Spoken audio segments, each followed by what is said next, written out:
नमस्कार, मैं हूं निकिता और आप देख रहे हैं सत्य हिंदी। चलिए एक नजर डालते हैं अब तक की सुर्खियों पर। अमेरिकी राष्ट्रपति डोनाल्ड ट्रंप और पाकिस्तान के सेना प्रमुख फील्ड मार्शल आसिम मुनीर के बीच व्हाइट हाउस में बुधवार 18 जून को एक बंद कमरे में बैठक हुई। डॉन की रिपोर्ट के मुताबिक अमेरिकी राष्ट्रपति ट्रंप ने मुलाकात के बाद मीडिया को बताया कि मैं आसिम मुनीर को इसलिए बुला रहा था क्योंकि मैं उन्हें युद्ध में ना जाने के लिए धन्यवाद देना चाहता था। मैं उनसे मिलकर काफी सम्मानित महसूस कर रहा हूं। इसके अलावा उन्होंने प्रधानमंत्री मोदी को भी धन्यवाद दिया और कहा कि दोनों समझदार व्यक्ति हैं जिन्होंने परमाणु युद्ध को टालने का फैसला लिया। इसके अलावा उन्होंने ईरान को लेकर भी बयान दिया। ट्रंप ने कहा कि आसिम मुनीर से बात करके पता चला कि पाकिस्तान ईरान को बहुत अच्छी तरह जानता है और इस क्षेत्रीय संदर्भ में भी उसकी भूमिका अहम हो सकती है। इजरायल डिफेंस फोर्सेस ने बताया कि उसने 60 फाइटर एयरक्राफ्ट के जरिए तेहरान पर हमला कर दिया है। इजरायल ने यूरेनियम एनरिचमेंट साइट को निशाना बनाया है। इसके साथ ही 20 से अधिक ईरानी सैन्य ठिकानों पर भी हमला किया गया। मीडिया रिपोर्ट्स के मुताबिक इजरायल लगातार ईरान में अटैक कर रहा है। एक रिपोर्ट के अनुसार अब उसने अराक भारी जल रिएक्टर के आसपास वाले इलाकों में बमबारी शुरू की है। इजरायल डिफेंस फोर्सेस ने इसके आसपास के इलाकों को खाली करने की भी चेतावनी जारी की है। इजरायली सेना ने मध्य ईरान में अराक न्यूक्लियर फैसिलिटी के आसपास 2 किलोमीटर तक खाली करने का आदेश जारी किया है। ईरान से सुरक्षित निकाले गए 110 भारतीय छात्रों को लेकर पहली उड़ान गुरुवार तड़के दिल्ली पहुंची। एक छात्र यासिफ गफ्फार ने समाचार एजेंसी पीटीआई से बातचीत में कहा कि मैंने वहां बहुत कुछ देखा, मिसाइल हमले देखे, रात में तेज आवाजें सुनी। मैं भारत पहुंचकर बहुत खुश हूं। जब हालात ठीक हो जाएंगे तब हम फिर से ईरान जाएंगे।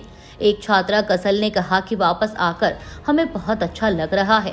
भारतीय दूतावास ने हमें बहुत अच्छे से रेस्क्यू किया, हम उनके बहुत आभारी हैं। तेहरान में स्थिति बहुत खराब थी, लेकिन हम जहां रहते थे उर्मिया, वहां दूसरे शहरों की तुलना में स्थिति ठीक थी। विदेश मंत्रालय के मुताबिक भारत ने ईरान से भारतीय नागरिकों को निकालने के लिए ऑपरेशन सिंधु शुरू किया है। विदेश मंत्रालय के प्रवक्ता रणधीर जायसवाल ने 18 जून को बताया था कि 17 जून को ईरान के उत्तरी हिस्से से 110 छात्रों को सुरक्षित निकाला गया। छात्रों को आर्मीनिया लाया गया और वहां से उन्हें स्पेशल फ्लाइट के जरिए दिल्ली लाया गया है। ईरान के सरकारी टीवी ने अपने दर्शकों को एक क्लिप के बारे में चेतावनी दी है जिसमें लोगों से सरकार के खिलाफ उठने की अपील की गई। ईरान के सरकारी टीवी ने कहा है कि अगर आप टीवी देखते समय बेतुके संदेश देखते हैं तो यह दुश्मन की ओर से सैटेलाइट सिग्नल की जैमिंग के कारण है। सरकारी टीवी ने जिस वीडियो के बारे में अपने दर्शकों को चेताया है उसे सोशल मीडिया पर भी कई यूजर्स ने शेयर किया है। वीडियो में ईरानी सरकार पर अपने लोगों की अपेक्षाओं पर खरा नहीं उतरने का आरोप लगाया गया है और लोगों से अपने भविष्य के लिए कदम उठाने की अपील की गई है। इस वीडियो और कथित हैक का स्रोत अभी पता नहीं चला। वीडियो क्लिप के ऊपरी दाएं कोने में एक शेर का चिन्ह नजर आ रहा है। इसमें वरिष्ठ ईरानी कमांडरों की तस्वीरें भी दिखाई गई जिनकी 13 जून को ईरान के खिलाफ इसराइल के हमले में मौत हो गई थी। वीडियो में ईरान में हुए 2022 के उन विरोध प्रदर्शनों की कई क्लिप दिखाई गई जो पुलिस हिरासत में एक महिला की मौत के बाद शुरू हुए थे। सीबीएस की एक रिपोर्ट के मुताबिक राष्ट्रपति डोनाल्ड ट्रंप ने मंगलवार रात को ईरान पर हमला करने के प्लान को मंजूरी दे दी। हालांकि ट्रंप ने इस बारे में अंतिम फैसला नहीं किया है कि ईरान पर हमला करना है या नहीं। एक वरिष्ठ खुफिया सूत्र ने सीबीएस को बताया कि अगर ईरान अपना न्यूक्लियर प्रोग्राम बंद करने को तैयार हो जाए तो ट्रंप हमला करने की योजना को रोक सकते हैं। बता दें कि इस खबर को सबसे पहले वॉल स्ट्रीट जर्नल ने रिपोर्ट किया था। वहीं बुधवार को जब ट्रंप से ईरान में अमेरिका के हस्तक्षेप के बारे में पूछा गया तो उन्होंने कहा कि मैं ऐसा कर सकता हूं, मैं ऐसा नहीं भी कर सकता हूं। अमेरिका के राष्ट्रपति डोनाल्ड ट्रंप ने ईरान और इसराइल के बीच बढ़ते तनाव पर कहा है कि ईरान के वार्ताकारों ने ऐसा संकेत दिया कि वे शायद व्हाइट हाउस आ सकते हैं, लेकिन उन्होंने यह भी कहा कि ऐसा करना मुश्किल है। ट्रंप ने कहा कि उन्हें नहीं पता कि यह संघर्ष कितने समय तक चलेगा क्योंकि ईरान की वायु रक्षा प्रणाली तबाह हो चुकी है।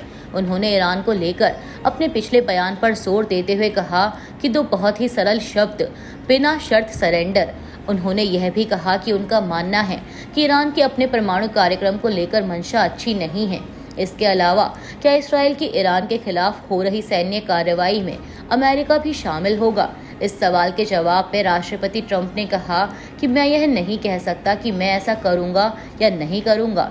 कोई नहीं जानता कि मैं क्या करना चाहता हूं, लेकिन मैं इतना कह सकता हूं कि ईरान को बहुत परेशानी हो रही है और वह बातचीत करना चाहता है।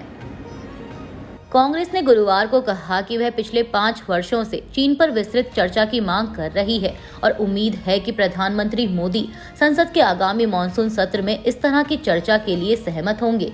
पीटीआई की एक रिपोर्ट के मुताबिक विपक्षी दल ने यह भी कहा कि दुनिया की प्रमुख विनिर्माण शक्ति और दुनिया की दूसरी सबसे बड़ी अर्थव्यवस्था के रूप में चीन के उभरने से उत्पन्न महत्वपूर्ण राष्ट्रीय सुरक्षा और आर्थिक चुनौतियों पर राष्ट्रीय सहमति की दिशा में सामूहिक रूप से काम करना महत्वपूर्ण है। कांग्रेस महासचिव जयराम रमेश ने कहा कि आज पीएम मोदी की चीन को दी गई कुख्यात क्लीन चिट की 5वीं वर्षगांठ है, जब उन्होंने 15 जून 2020 को गलवान में देश के लिए हमारे 20 बहादुर सैनिकों के बलिदान के 4 दिन बाद कहा था कि ना कोई हमारी सीमा में घुस आया है, ना ही कोई घुसा हुआ है।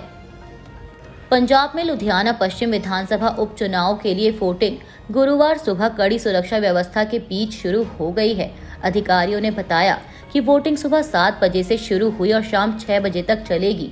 वहीं वोटों की गिनती 23 जून को होगी। बता दें कि जनवरी में आम आदमी पार्टी विधायक गुरप्रीत बस्सी गोगी के निधन के बाद लुधियाना पश्चिम विधानसभा सीट खाली हो गई थी। केरल के नीलांबूर विधानसभा निर्वाचन क्षेत्र के लिए भी उपचुनाव के लिए वोटिंग जारी है। केंद्रीय सुरक्षा बलों और पुलिस की तैनाती सहित कड़ी सुरक्षा व्यवस्था के बीच मतदान हो रहा है। साथ ही व्यापक वेबकास्टिंग प्रणाली के माध्यम से उपचुनाव की प्रक्रिया की लाइव निगरानी भी की गई। गुजरात के कड़ी और विसावदर उपचुनाव के लिए आज 19 जून गुरुवार को वोटिंग शुरू हो गई है। सुबह 7 बजे से शाम 6 बजे तक वोट डाले जाएंगे। विसावदर सीट पर 16 और कड़ी विधानसभा सीट पर 8 उम्मीदवार मैदान में हैं। दोनों सीटों के लिए 297 मतदान केंद्र बनाए गए हैं। विसावदर विधानसभा सीट पर भाजपा ने किरीट भाई पटेल को टिकट दिया है, जिनके खिलाफ कांग्रेस ने नितिन भाई रणपरिया को मैदान में उतारा है, जबकि आम आदमी पार्टी के उम्मीदवार गोपाल इटालिया हैं। पश्चिम बंगाल के नादिया जिले में कालीगंज विधानसभा सीट पर उपचुनाव के लिए सुबह 7 बजे से कड़ी सुरक्षा व्यवस्था के बीच वोटिंग शुरू हो गई है। पीटीआई की रिपोर्ट के मुताबिक उपचुनाव के लिए केंद्रीय बलों की 14 कंपनियों को तैनात किया गया है। उपचुनाव शाम 5 बजे समाप्त होगा। बता दें कि तृणमूल कांग्रेस के विधायक नसीरुद्दीन अहमद के फरवरी में अचानक निधन के कारण यह उपचुनाव जरूरी हो गया और अब उनकी बेटी अलीफा टीएमसी की उम्मीदवार हैं।